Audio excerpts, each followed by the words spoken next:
이제 예레미야서 마지막까지 저희가 이제 거의 다 왔습니다. 예, 이번 주 한 주 동안 우리가 남은 우리 50장, 51장 묵상을 하고 이제 예레미야서를 마치게 되는데 실제로 예레미야서 전체 구조를 보면 46장에서 애굽에 대한 하나님의 이 심판의 선포, 이 말씀으로 시작해서 이제 51장이 끝날 때까지 바벨론에 대한 하나님의 심판의 선포. 이제는 유다 백성들이 아닌 그 외 이방 나라들을 향한 여러 나라들을 향한 하나님의 심판의 말씀들이 쭉 맨 뒷부분에 나오고 끝납니다. 52장이 있지 않느냐라고 질문할 수 있는데 사실 52장은 여러분이 내용을 살펴보면 열왕기 하 끝부분하고 아주 동일합니다. 아주 동일한 게 아니라 동일합니다. 그래서 실제로 52장은 이제 예레미야서를 이제 별도로 본다고 했을 때 그 역사적인 정황을 다시 한번 상기시키기 위하여 붙여놓은 글이라고 느껴지고요. 그러니까 52장은 사실상 예레미야에 꼭 없어도 되는 내용인 것이죠. 그래서 그것은 열왕기상하고 똑같은 내용이고 뒷부분이 실제로 예레미야의 예언은 51장으로 끝난다. 이제 이렇게 보시면 될 것 같은데 어, 이 부분에 대해서 우리가 지금 질문이 생기는 거죠. 왜 유다 백성들을 향하여 하나님의 그 언약적 이 징계, 저들이 언약에 신실하지 못하고 도리어 이방 신들을 섬기고 하나님을 아주 경히 여기고 하나님을 모욕하는 삶을 살았잖아요. 그러니까 실제로 자기들이 하나님의 백성이라고 하면서도 결국은 그 하나님을 외면하고 살았던 이 일에 대해서 하나님의 철저한 징계가 거기 이제 나타나는데 뭐 그것까지는 이제 예레미야 입장에서 예레미야가 선지자로 유다 백성들을 향하여 이 외치는 말씀이 너무 당연한데 왜 끝부분에 가서 이제 더 이상 이제 유다 백성에 대한 사실 이런 진노의 말씀이 아니라 그 주위에 있는 나라들에 대하여 말씀하시는 걸로 예레미야서가 끝을 맺을까 이런 질문을 좀 해봄직하지 않습니까?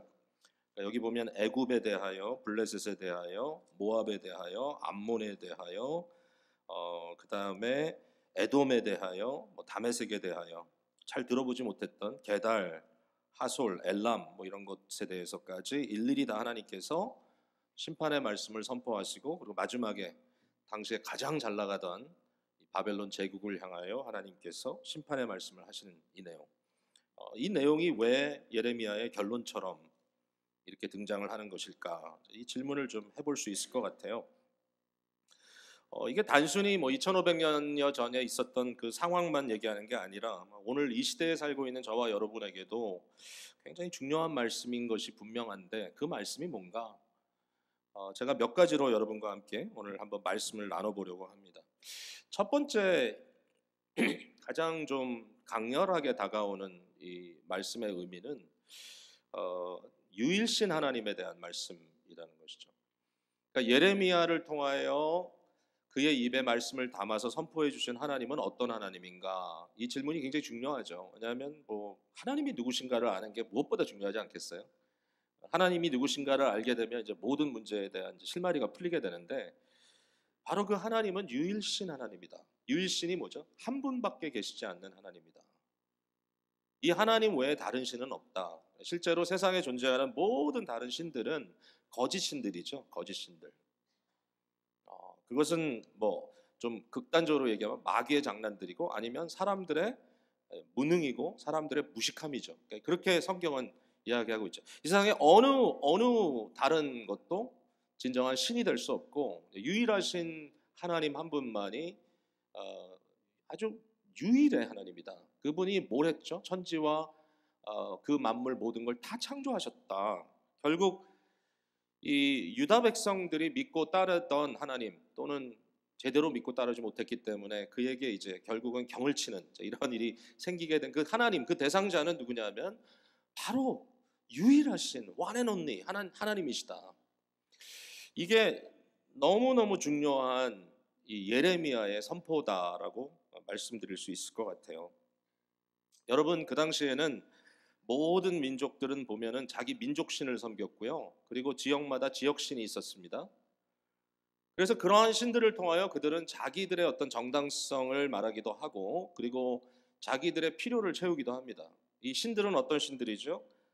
나를 돕는 신, 나의 필요를 채워주는 신, 내 심부름을 해주는 신이죠. 어떻게 보면 내가 원하는 것을 해줄 수 있는 신들을 다 각자 만들어서 그 신들을 섬기는 거죠.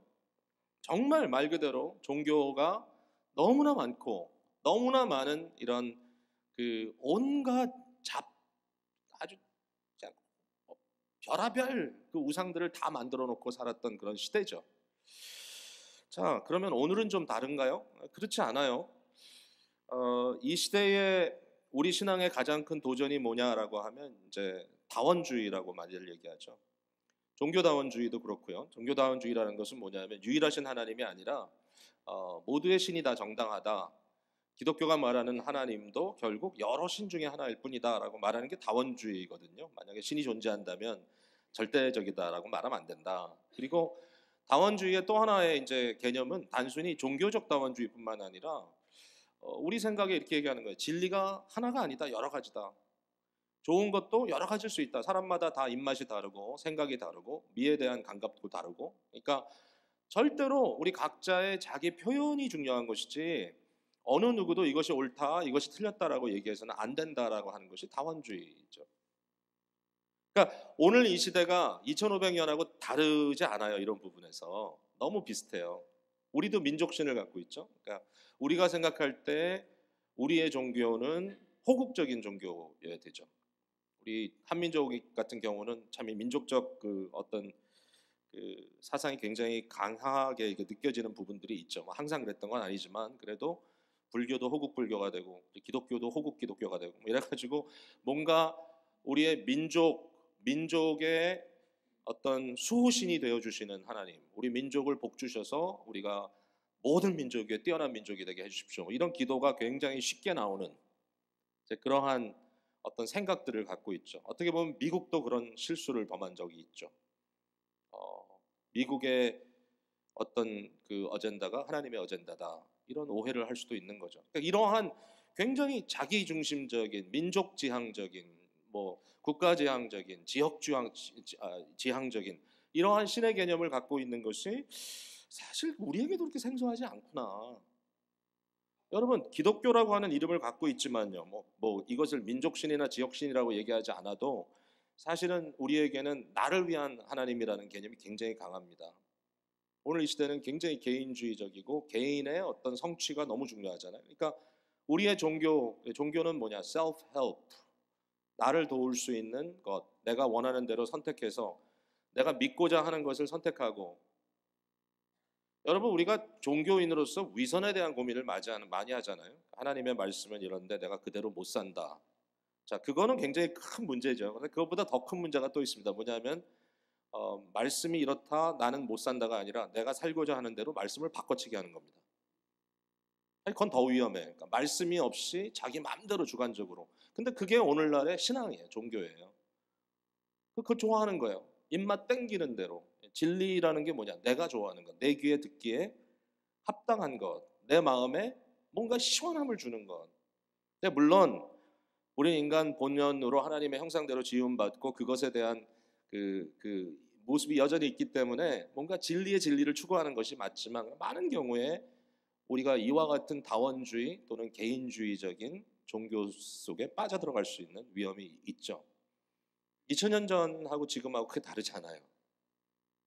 자, 이런 가운데서 예레미야가 왜 마지막에 하나님이 모든 민족을 이렇게 내리치시는 말씀으로 끝나느냐, 여기에 대해서 몇 가지 이제 인사이트를 우리가 볼 수 있는데, 하나는 뭐냐면 제가 봤을 때 이런 거예요. 오해를 하지 말라는 거예요. 바벨론에도 신이 있잖아요. 바벨론에도 여기 보면 벨이라는 신이 나오죠. 벨이라는 신의 이름이 나오고요. 그리고 또 그 유명한 무로닥, 말둑이라고도 하기도 하는 이 무로닥이라는 신이 여기 등장을 하죠. 이런 신들에 대해서 오해하지 말라는 거예요. 그러니까 각 민족마다 신이 있어요. 근데 보니까 유다가 먼저 망했네. 그러니까 우리 신이 야훼보다 강하구나. 야훼는 많은 사람들이 생각하기에 유다의 민족신이잖아요. 예루살렘의 신이잖아요. 예루살렘에 성전을 세워놓고 백성들이 야훼 이름을 부르면서 섬겼잖아요. 아, 우리 신이 야훼 신을 이겼네. 마르덕이 야훼를 이겼네 라고 오해할 수 있는 거죠. 왜냐하면 그런 식으로 모든 것도 결국은 종교적인 경쟁이고, 이러한 경쟁 속에서 누가 이기느냐, 누가 살아남느냐에 따라서 결국은 누가 더 힘이 센가를 보여주고 있는 것이 아니냐. 그런데 예레미야는 그 여지를 남겨두지 않죠. 바벨론은 한 인간을 신격화시킨 바로가 있고요. 바벨론이 아니라 애굽에는 그 바로와 함께 섬겼던 수많은 잡다한 신들이 있죠. 태양신을 비롯해서. 그렇게 얘기하는 거예요. 바로를 하나님께서 치십니다. 모압의 그모스라고 하는 신을 치십니다. 암몬의 말감이라고 하는 신을 치십니다. 다 언급돼 있어요. 에돔의 신도 치십니다. 바벨론의 무로닥 또는 벨이라고 하는 신도 하나님께서 치십니다. 그러면서 그들에 대해서 오해하지 말라고 하나님께서 얘기하시죠. 한번 보실래요? 51장으로 넘어가 보세요. 좀 앞서갑니다, 저희가. 51장 15절에 여호와께서 그의 능력으로 땅을 지으셨고 그의 지혜로 세계를 세우셨고 그의 명철로 하늘들을 펴셨으며 그가 목소리를 내신즉 하늘에 많은 물이 생기나니 그는 땅끝에서 구름이 오르게 하시며 비를 위하여 번개를 치게 하시며 그의 곳간에서 바람을 내시거늘. 하나님 누구예요? 우리 하나님은 모든 것을 창조하신 유일하신 하나님이고 그 하나님의 이끄심에 따라 자연의 모든 원리들이 돌아가고 있어요. 반면에 다른 우상들은 뭐예요? 어리석은 거예요. 17절에 사람마다 어리석고 무식하도다. 금장색마다 자기의 만든 신상으로 말미암아 수치를 당하나니 이는 그 부어 만든 우상은 거짓이요 그 속에는 생기가 없음이라. 여호와는 만물을 지으신 분이다. 분명히 얘기하고 있는 거예요. 오해하지 말아라. 너희의 신이 더 강하기 때문에 여호와의 백성들이 무너진 것이 아니라 여호와는 만유를 다스리시고 그는 모든 것 위에 뛰어나신 하나님이시지만 그가 그의 백성들이라도 저들의 잘못된 길을 치시고 저들에게 채찍질하시는 하나님이다. 오해하지 마라. 이제 그런 중요한 의미가 거기 담겨져 있고요. 이제 또 하나 우리가 계속해서 이제 돌아가는 그런 개념인데 유일신 사상이 가지고 있는 파워가 있어요. 제가 보기에는 어마어마한 파워예요. 그 파워는 뭐냐면은 자기 자신을 돌아볼 수 있게 하는 파워입니다. 유일신이 아닐 때는 나의 신이 되겠죠. 내가 원하는 신, 나를 도와주는 신, 내 멋대로 만든 신. 그러니까 그런 우상의 특징은 뭐죠? 자기지향적이죠. 예? 나를 위해 만든 거니까 내 뜻이 성취되면 되는 거잖아요. 근데 유일하신 하나님이요, 진리의 기준이 되시고 유일한 진리이신 하나님이 계시다는 건 뭐예요? 그분의 오르심 앞에 나의 잘못도 쳐내려야 된다는 것이죠. 여러분, 회개가 가능한 종교가 아니면 참 종교가 아닙니다. 죄를 죄라고 지적하고 거짓을 거짓이라고 지적하고 믿고 어글리한 것을 어글리하다고 지적할 수 있는 신이 아니면 참 종교일 수가 없습니다. 근데 수많은 사람들이 거짓 종교라고 삼고 살아가는 거예요. 그러니까 오늘도 이 시간에 함께 예배하는 저와 여러분 중에 우리가 가지고 있는 종교관이 어떻게 하면 하나님이 나를 좀 더 도와주셔서 내가 원하는 것을 성취할 수 있을까라고 하는데 초점이 맞춰져 있다면 그것은 사실은 모든 이방신하고 크게 다를 바가 없다. 하나님은 과연 어떤 분이냐? 내 입만 맞춰주는 분이냐? 그런 하나님은 아니신 것 같아요. 예레미야가 전파하는 하나님은. 우리가 믿는 하나님은 유일하신 하나님. 그러므로 심지어는 유다 족속들이라도 그 하나님 앞에 자기가 잘못한 것은 잘못한 것으로 인정하고 회개해야 하는 그런 하나님이신 거죠. 이건 어마어마한 파워라고 생각합니다. 우리 한국 역사에도 좀 앞서가시는 분들은 자기 비판을 할 줄 알았어요. 징비록 같은 책도 쓰시고요. 뭔가 자기 자신을 돌아보고 더 나은 어떤 진리 체계나 더 나은 어떠한 선의 체계나 더 나은 아름다움을 추구하는 진정한 가치적인 추구 때문에 자기 자신을 비춰보아서 좀 부끄럽지만 그런 얘기 하기가 좀 낯뜨겁지만 우리 스스로를 비판하는 게 퍼퓰러하지 않지만 그럼에도 불구하고 자기 자신을 돌아보고 채찍질하고 자기를 리플렉트할 수 있는 그러한 사람들이 되었을 때 훨씬 더 큰 일들이 가능해지는 거예요. 여러분, 한 개인이나 우리의 가정이나 우리 교회라 할지라도 우리가 하나님의 말씀 앞에서 스스로 회개하고 돌이킬 수 있는 사람들이 된다는 것은 너무너무 중요합니다. 여기에 파워가 있습니다. 여러분, 내가 믿는 하나님이 내 편이라고 이야기하는 것에 익숙해지기보다는 내가 하나님의 뜻을 따를 수 있는가라고 하는 끊임없는 질문 앞에 서는 것이 더 중요합니다. 더 중요합니다. 자, 유일신 하나님에 대한 말씀이 굉장히 중요하고요. 그다음에 두 번째 이제 중요한 말씀은 바로 이 유일하신 하나님을 예배하는 것이 하나님께서 인류 역사를 끌고 가는 목적이다라고 말하고 싶어요. 바로 이 하나님을 예배하는 것, 그분을 예배하는 것을 무엇보다 기뻐하는 것. 오늘 본문 속에 흘러나오는 그 중요한 선포가 있습니다. 하나님이 무엇을 위하여 바벨론을 치실 것인가? 왜 하나님께서 한 나라가 북쪽에서 나와서 그를 치게 할 것인가? 나중에 보면 그게 메대라고 하는 나라가 특별히 등장하죠. 메대와 파사들을 통해서 바벨론이 뒤집어지죠. 이와 같은 역사적인 현실이 이루어지게 하는 것은 결국 이 유일하신 하나님이 진정한 하나님으로 예배받기 위함이다. 특별히 오늘 4절, 5절에 보면은 그 이스라엘의 예배가 회복되는 이야기를 여기서 써주시고 계시죠.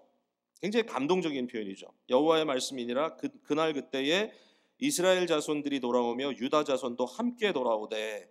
여러분, 여기 이스라엘은 북왕국 이스라엘이고 유다는 남왕국 유다잖아요. 이 두 나라가 됐지만 원래는 한 나라였죠. 이스라엘의 역사에 이 두 나라가 하나가 되어서 하나님을 함께 섬겼던 중요한 그 포인트는 뭐냐면 바로 다윗 왕 시대입니다. 결국 다윗이 왕이 되었을 때 모든 12지파를 하나로 묶어서 예루살렘을 중심으로 하나님을 예배하는 유일신 예배의 공동체로 만들었죠.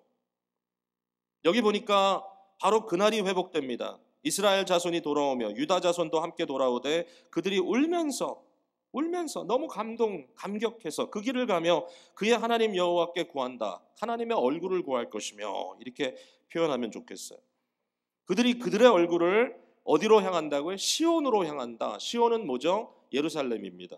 시온은 하나님의 도성이라는 별명입니다. 바로 다윗이 세웠던 예루살렘, 그 시온성을 향하여 거기에 성전이 이제 세워지죠. 성전 이전에는 성막을, 하나님과의 만나는 회막을 그곳에 설정하고, 어떻게 했죠? 모든 백성들이 하나님이 이름을 두실 그곳을 향하여 모든 백성들의 대표자들 되는 각 가정의 이 대표되는 분들이 1년에 3번씩 자기의 삶의 모든 소산을 그 10분의 1을 떼어가지고 가져오죠. 예배입니다. 예배. 왜 오죠? 그들이 하나님 예배하기 위해 오죠. 공동체적으로. 또 왜 오죠? 공동체가 서로 함께 페스티벌을 하기 위해서, 잔치를 하기 위해서. 뭐 11조 한다고 해서 하나님께 드려라. 하나님 뭐가 필요한 게 있어요? 하나님이 내가 배가 고파서 너한테 먹을 거 달라 그랬냐? 그런 의미가 아니죠. 드림의 개념은 뭐죠? 하나님께 드림은 그 드린 것으로 너희가 누려라. 너희가 함께 모여 먹고 마셔라. 너희가 가져온 거 가지고. 나눔이죠. 나눔. 서로 나눠라. 누구는 많이 갖고 누구는 적게 갖고 그러지 말고 함께 나눠라. 그게 개념이에요. 드리는 목적은 누리기 위해서고 또 나누기 위해서, 이러한 목적을 가지고 하나님께서 함께 예배의 자리로 올라오라라고 얘기하셨던 거죠. 그게 그들의 삶의 존재의 목적이었습니다. 끊임없이 하나님께 가서 무엇을 확인하죠? 하나님과의 뗄 수 없는 언약의 관계를 확인합니다. 하나님은 나는 너의 하나님이 될 것이다. 너희는 나의 백성이 될 것이다. 끊임없이 말씀하시죠. 여기 보니까 너희는 오라, 잊을 수 없는 영원한 언약으로 여호와와 연합하라. 예레미야의 중요한 주제죠. 예레미야의 주제 중에 하나는 새 언약입니다. 새 언약. 옛 언약은 이처럼 무너지지만 새로운 언약은 무너지지 않을 것이다. 옛 언약은 돌판에 새겨진 율법이지만 새로운 언약은 너희의 마음밭에, 신비에 세워진 하나님의 언약의 말씀이다. 그 말씀이 여기에 드러나고 있는 거죠. 한편으로 보면 이 말씀은 바로 restoration, 회복입니다. 회복. 그렇죠? 다윗 시대의 회복인데 한 단계 더 나가면 이것은 창세기 1장의 회복입니다. 인간은 그렇게 창조되었습니다.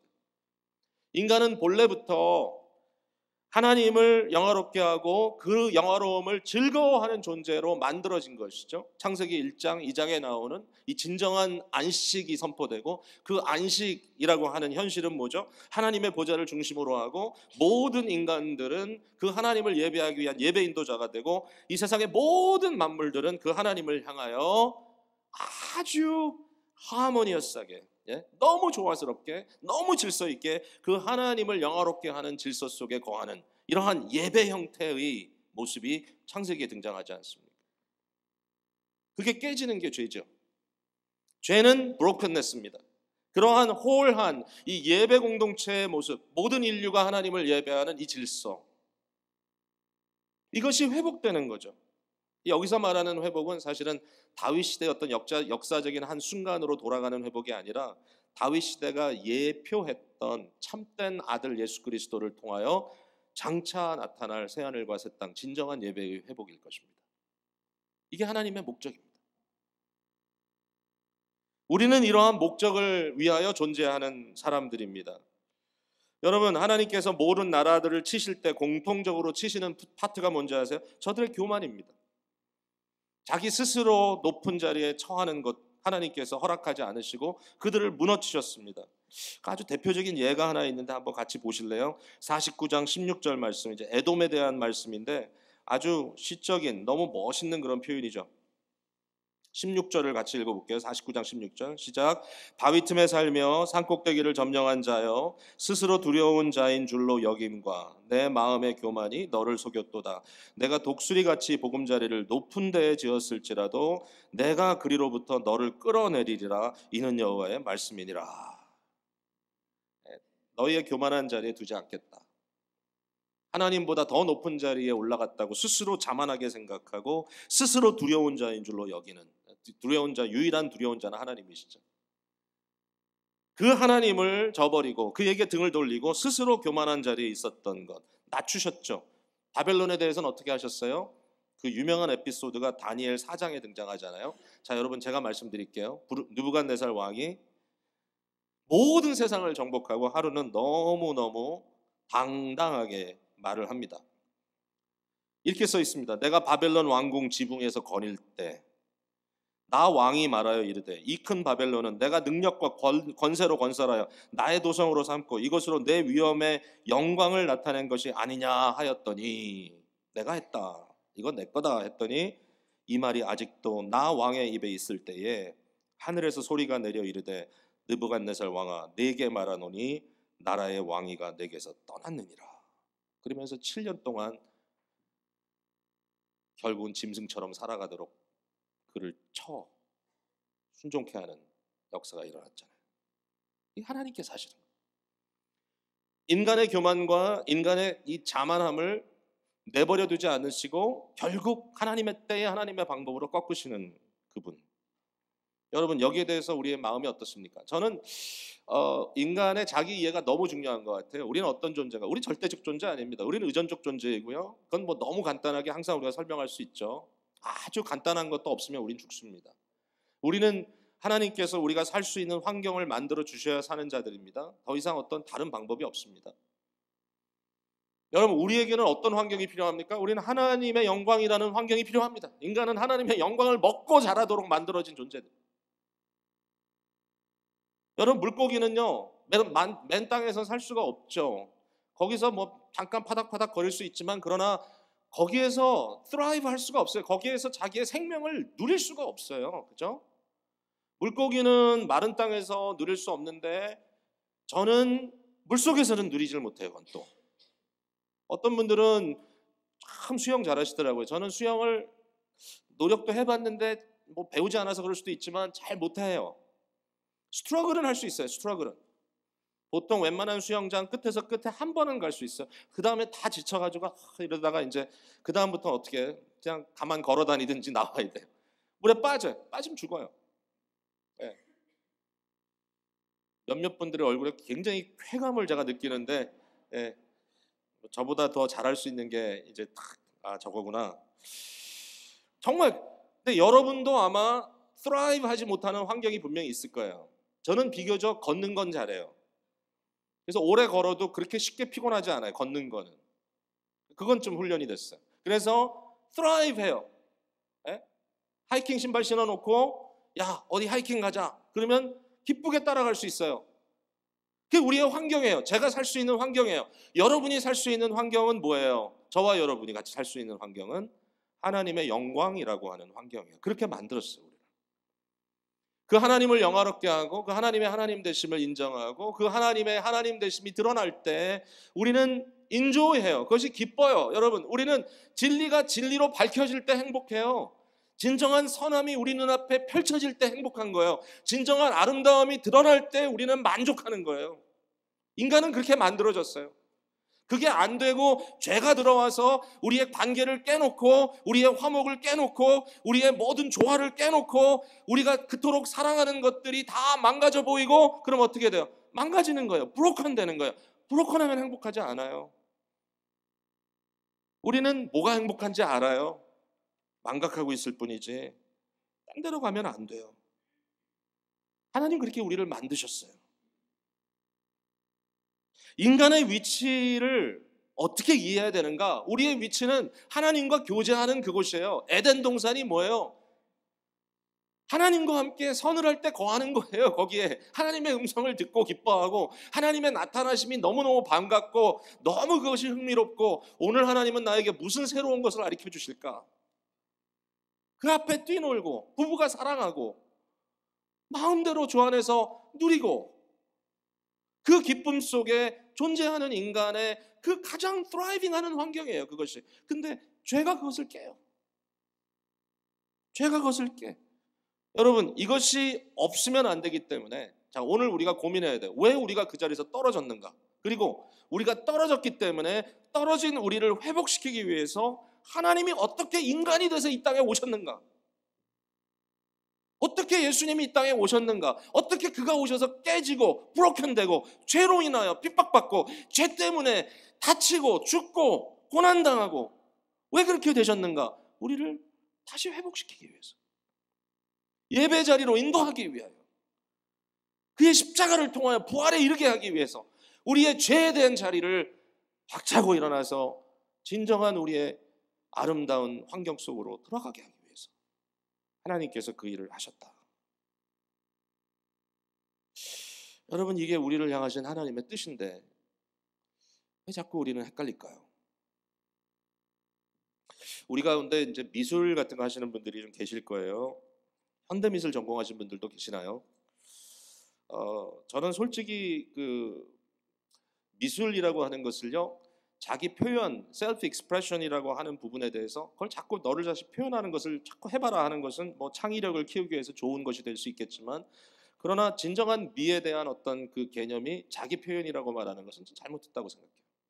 뭐하네, 전 뭐 미술가가 아니니까 무식이 용감하다고 말할 수 있어요. 근데 저는 신학적으로 얘기하는 거예요. 미술도 신학적으로 논할 수 있어요. Theology of Aesthetics 그렇게 하죠. 미학, 신학에 대한 미학에 대한 신학. Self-expression. 현대적인 어떤 미술이라고 하는 보면 저는 좀 굉장히 불안하더라고요. 이렇게 보면 아마 현대 미술가가 우리 교회에 와가지고 이렇게 보면 흰 벽이 너무 많잖아요. 거기에 자기 표현 투영하고 싶어가지고 그냥 페인트 캔 몇 개 가져와 그냥 쫙쫙 뿌리고 갈 것 같아요. 그리고서는 이게 미술이다 그러고 갈 것 같아요. 우리 굉장히 혼란할 것 같아요. 막 정신없고. 많은 분들이 미술은 자기 표현이라고 얘기합니다. 근데 저는 그것은 자기가 표현할 수 있는 방법을 동원하는 것에 대한 창의성이지만 그러나 궁극적으로 진정한 아름다움을 표출해내는 그걸 리플렉트 할 수 있는 색다른 은사라고 생각해요. 저는 미술가들의 가장 아름다운 미술가다움 뭐냐면 영원한 하나님의 아름다우심을 볼 수 있는 눈이 열리는 겁니다. 뭐 복잡한 얘기를 하려는 건 아니에요.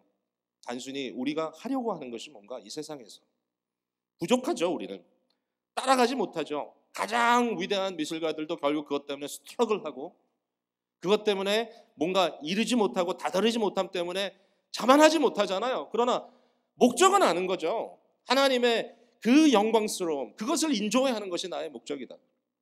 여러분 오늘 찬양대 찬양 너무 아름다웠어요. 근데 완벽하진 않았어요. 너무 실망하지 마세요. 왜냐하면 완벽할 수가 없어요. 여러분은 노력은 하는 거예요. 근데 노력이 아름다운 거예요. 왜? 하나님의 아름다운 미적인 조화에 나름대로 한 걸음 더 나가는 거예요. 힘들어요. 피곤해요. 그러나 절대로 거기에서 우리가 좌절하지 않아요. 왜냐하면 너무 행복해요. 그걸 느끼는 순간. 여러분 찬양 속에서 은혜 받잖아요. 가사도 은혜롭지만 음악이 아름답잖아요. 그 아름다운 화음을 만들고 베이스 소리 내고 테너 소리를 내는데 와, 내가 소리 내는데 이게 다 빨려 들어가네. 빨려 들어가지 않으면 빨리 중단해야 돼요. 자기 표현 필요 없어요. 셀프 익스프레션이 중요한 게 아니에요. 너무 표현하지 마세요. 내가 이렇게 블렌딩이 안 되면 하나님의 아름다우심이 드러나기 위해서 하는 거예요. 완전치 않아요. 그러나 그 가운데서 우리는 기쁨을 누려요. 이것이 하나님의 형상대로 지음받은 인간의 행복이에요. 우리는 예배하기 위해서 만들어졌다라는 겁니다. 자, 이제 결론을 내리겠습니다. 여러분이 오늘 가지고 계신 아웃라인에는 제3의 포인트로 나와 있지만 사실은 결론이에요. 결론적으로 저는 이 질문을 던지고 싶어요. 여기 보면 인생의 최고의 비극이라고 썼는데 사실 오늘 본문의 의미로 얘기하자면 바벨론의 비극입니다. Babylonian tragedy. 그렇게 한번 이름 붙여볼까요? 바벨론의 비극, 바벨론적 비극. 이 바벨론의 비극, 이 비극을 바라보면서 뭘 해야 되죠? 저와 여러분은 우리의 삶에 어디에 무게를 둘 것인가를 오늘 결단해야 돼요. 어느 쪽에 설 것인가? 바벨론의 비극은 뭔지 아시죠? 바벨론의 비극은 뭐냐면은 세상에서 엄청 성공했어요. 세상에서 엄청 누렸어요. 자기의 영광을 구하면서 전력 질주하는 삶을 살았어요. 아마 세상에서는 박수 받았을 거예요. 영웅호걸 그 정도는 해야지. 느부갓네살 왕이야. 당신 참 대단하다. 나름대로 하나님의 쓰임도 받았습니다. 여기 보니까 50장 23절에 온 세계의 망치라고 불렀어요. 바벨론을. 세계를 다스리시는 하나님의 도구로서의 망치. 그런데 그 망치가 그리 꺾여 부서졌는고 바벨론이 어찌 그리 나라들 가운데 황무지가 되었는고라고 여기에 애통하는 소리가 나옵니다. 바벨론의 비극은 뭐죠? 하나님께 쓰임받았단 말이에요. 바벨론의 비극은 뭐죠? 세상에서 성공했단 말이에요. 그들은 성취했어요. 근데 뭐예요? 끝끝내 버림받았어요. 바벨론의 비극이에요. 비극.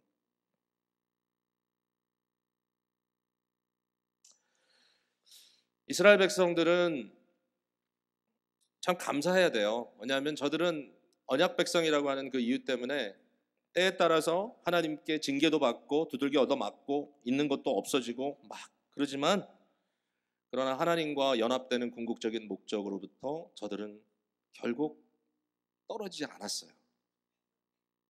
놀라운 일이잖아요. 결국은 하나님의 은혜, 하나님과의 관계 속으로 회복되는 것이 본질인 저와 여러분이 결정해야 돼요. 어느 쪽에 쓸 것인가? 예? 어느 쪽에 쓸 것인가? 만약에 우리에게 두 가지 옵션이 있다면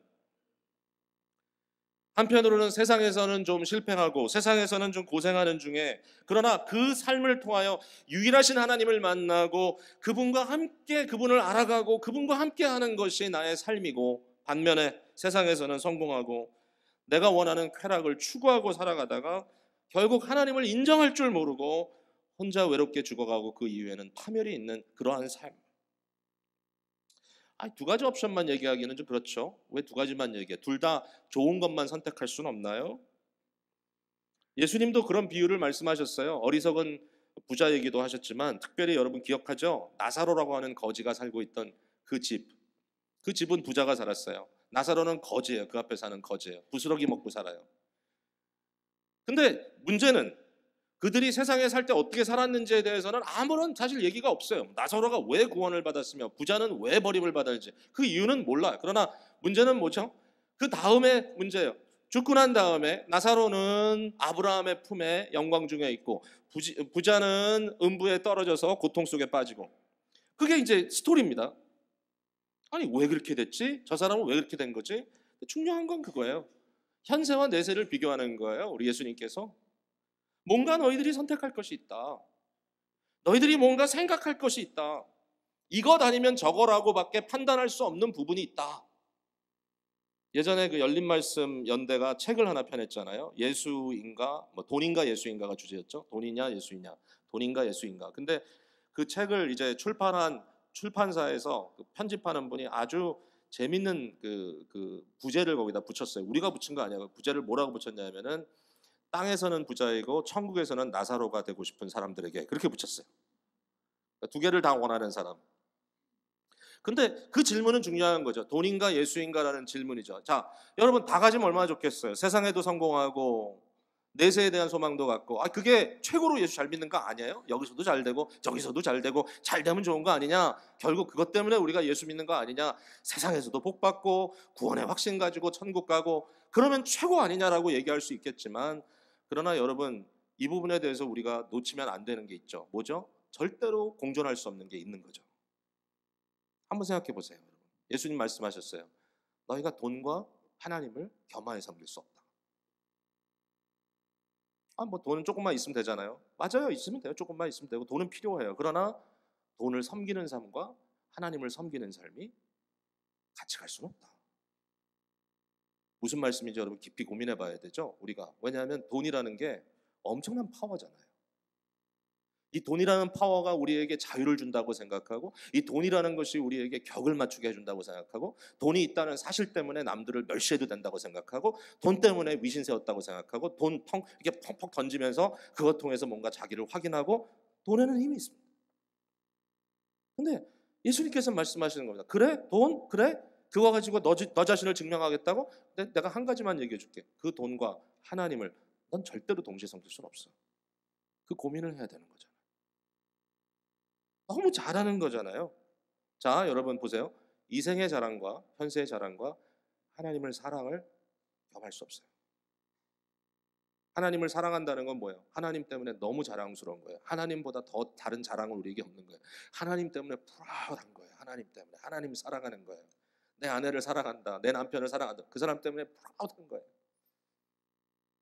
그러나 세상을 자랑하고 이생을 자랑하는 사람이 하나님 자랑할 수 없어요. 동시에 할 수 없어. 결정해야 돼요. 제가 지난 금요일에 우리 사랑방 리더들, 멘토링 하면서 했던 얘기가 기억나요. 우리의 많은 젊은 세대들, 젊지도 않죠. 이제 중년이 다 돼가는 이 세대들 삶을 보면은 너무 잘 나가요. 뭐 스펙은 대단해요. 이 자리도 그런 분들 많지만 정말 저도 상상할 수 없는. 제가 어린 시절에 고등학생 때, 대학생 때 나름대로 내가 좀 잘하고 싶다라고 생각했을 때 가고 싶었던 학교, 뭐 나름대로 좀 받고 싶었던 성적, 나름대로 좀 멋있어지고 싶었던 그 모든 것, 다 어떻게 저 친구들은 공부를 어떻게 했길래 저기까지 갔지 느껴질 정도로 어마어마한 스펙들을 가지고 있어요. 부모님들이 얼마나 애를 썼으면 저렇게 됐을까? 왜 우리 부모는 뭐 이런 생각 들기도 하고. 어마어마한 스펙 가지고 있어요. 근데 그 다음 단계에서 고민이에요. 어떻게 할지를 몰라요. 그게 뭐 또 가르쳐줘야 될 목적이기도 하겠지만, 그러나 마음속에 거기에 대한 아무런 비전이 주어져 있지 않아요. 어떨 때 보면은 돈을 사용하는 결정에 있어서 너무너무 이해할 수가 없어요. 뭐 상상도 못하고 생각도 안 했던 어마어마한 그런 일들을 만들어가지고 퉁퉁 돈을 던져버리고. 그래서 그 모습 속에 과연 우리 어르신 세대에서는 자녀들에게 무슨 멘토링을 해줬나? 우리는 우리 자녀들에게 뭘 남겨줄 것인가? 이런 고민들을 해보는 거죠. 부모님들이 만약에 여러분들에게 공부해서 그냥 좋은 대학 가서 그냥 해가지고 그냥 했는데 나중에 가서 보니까 절벽이네. 그 다음부터 뭐야? 아무것도 목적도. 그러니까 교회는 나와요. 교회만 나오면 되는 거 아니냐? 교회만 나오면 되지 뭐. 죽으면 천당 가지 뭐. 과연 그런가? 하나님을 섬긴다는 말이. 제가 맨날 하는 얘기죠. 맨날 하는 얘기인데 결국 어느 날 우리가 세상을 떠날 때 우리의 자녀들이 우리에 대해서 뭐라고 얘기할 것인가? 절대로 같이 갈 수 없는 게 있잖아요. 예를 들면 교만과 믿음은 같이 갈 수 없어요. 교만은 뭐예요? 자기를 믿고 의지하는 거예요. 믿음은 뭐예요? 하나님만 의지하는 거예요. 이 두 가지 같이 갈 수 없다니까요. 자기를 과시하는 사람이 하나님을 믿지 못한단 말이에요. 된다고 말하지 마세요. 안 돼요. 되는 척 하지 마세요. 안 된다니까요. 네? 교회에서도요. 저도 만약에 목사가 해서 교만하게 이러고 다니는 것 같으면 한 대씩 와서 치고 가세요. 저를 좀. 과하게는 말고. 아니까 저도. 안 돼요. 믿음으로 산다는 것은 교만할 수 없는 거죠. 여러분 그렇죠? 자기의 유익을 구하면서 남을 사랑할 수 없잖아요. 그것도 안 돼요. 그냥 아무 때서나 치고박지고 하지 마세요. 자기 자신을 좀 들어보세요. 뭐라고 하는지. 왜 이것이 그렇게 중요한지 한번 생각해 보세요. 가끔. 사랑한다는 게 뭔지 고민해 보세요. 자기는 정당하다고 말하지 마세요. 왜냐하면 생각해 보면 같이 갈 수 없는 것들이에요. 이게. 변해야 돼요. 달라져야 돼요. 우리의 삶 속에 결정해야 돼. 우리의 무게가 어디가 있는가. 언젠가 우리 자녀들이 우리 장례식에 그래도 와서 율로지 한마디씩 좀 해주면 좋잖아요. 우리 엄마 아빠는 열심히 교회만 다녔습니다. 그 얘기가 너무 싫을 것 같아요. 저는. They were so busy doing the work of God. 이런 얘기 하지 말았으면 좋겠어요. 그런 얘기 하지 말고 할 수 있는 얘기 있잖아요. 네? 우리 부모는 우리에게 사랑하기 위해서 자기를 희생하는 것을 가르쳐 줬습니다. 그런 얘기하면 좋잖아요. 우리 부모는 언제든지 자기가 교만할까 봐 자기를 과시하는 것들에 대해서 항상 어찌하라고 가르쳤습니다. 우리 부모는 하나님만 믿고 의지하면 다 된다고 가르쳤습니다. 우리 부모는 나에게 돈을 선택하기보다는 의미를 선택하라고 항상 말씀해 주셨습니다. 우리 부모는 이생의 자랑이 나에게 아무리 템팅한다 할지라도 하나님을 사랑하는 것만 전하라고 가르쳐 주셨습니다. 이런 이야기가 좀 나오면 얼마나 좋겠어요. 결정해야 돼요.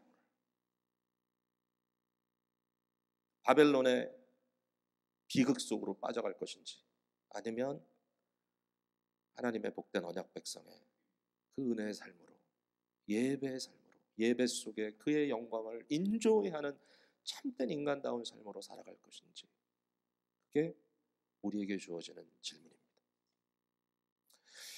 21세기의 질문은 뭐냐? 21st century, 21세기 이제 초반인데 21세기의 질문은 뭐냐? 제가 생각할 때 21세기의 질문이 이거 같아요. What does it mean to be truly human? 인간이 된다는, 인간이라는 것의 진정한 의미는 뭔가? 이 질문을 할 것 같아요. 이 질문. 왜 그런지 아세요? 인간의 기능들 있잖아요. 우리가 했던 많은 기능들은 기계가 다 해줄 거예요. 기계가 다 해줄 거예요. 인간이란 게 뭐냐? 인간의 기능이 뭐냐? 20세기에는 인간을 뭐라고 얘기했는지 아시죠? 20세기 그 전에도 그랬지만 이 산업혁명이 일어나면서 인간을 노동하는 존재라고 했습니다. 근데 이제는 아니에요. 인간은 그 노동은 기계가 다 해줘요. 노동해서 돈 벌고 생산성. 근데 이제는 생산성의 의미가 달라져요. 참된 인간은 뭐냐? 여러분 자녀 세대에게 참된 인간은 뭐냐? 야, 너 좋은 대학 나와야지. 요새 뭐죠? 대학 가지 마야 요새.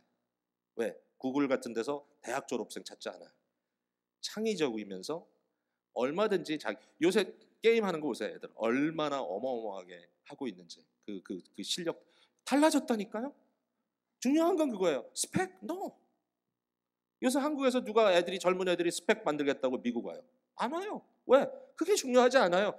실력이에요. 기능이에요. 거기에다가 더 중요한 인성이에요. 뭐가 달라졌어요. 자, 이제 점점 더 그럴 겁니다. 질문은 그거예요. What does it mean to be truly human? 우리에게는 하나님을 예배하고 그로 인하여 즐거워하는 것이 인간이다라고 얘기할 수 있을 거예요. 근데 그게 점점 더 명백해질 거예요. 여러분, 예수님은요 기계 위에서 돌아가지 않았습니다. 여러분 위해서 돌아가셨습니다.